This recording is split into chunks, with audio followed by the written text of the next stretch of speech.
Depuis le 10 janvier, date à laquelle Elisabeth Borne a annoncé les détails concernant le projet de réforme des retraites, porté par son gouvernement, la France semble de nouveau fracturée.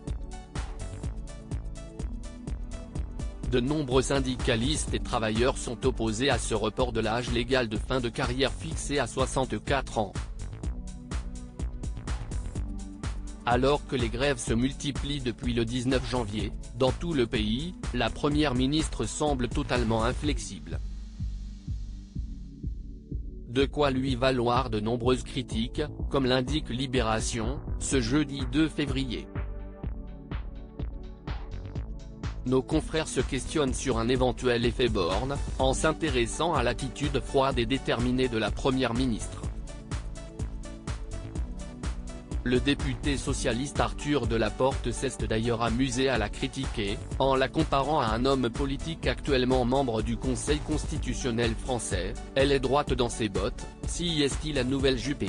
Sur sa lancée, le jeune homme de 31 ans, qui représente la deuxième circonscription du Calvados, a également estimé que la stratégie du bras droit d'Emmanuel Macron n'est probablement pas la bonne. Quand on donne l'impression que le sujet central d'une réforme n'est pas négociable, on fonce dans le mur.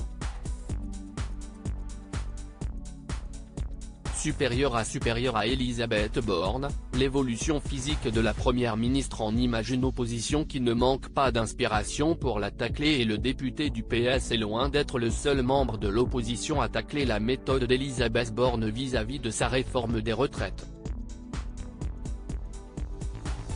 Au sein du Rassemblement national, si est-il le député Thomas Ménager qui a critiqué la première ministre, en la comparant à Mère Fouettard.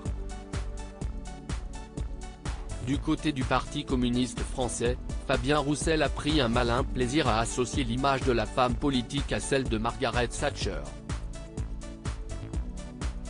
Pour le député des Républicains, Aurélien Pradié, l'ancienne ministre du Travail avance à coups de menton. Pas de quoi faire reculer l'intéressé, qui a l'air particulièrement décidé à aller au bout de son projet, aussi impopulaire soit-il. Article écrit avec la collaboration de 6 médias Crédit Photo, Jonathan Reboa Panoramique.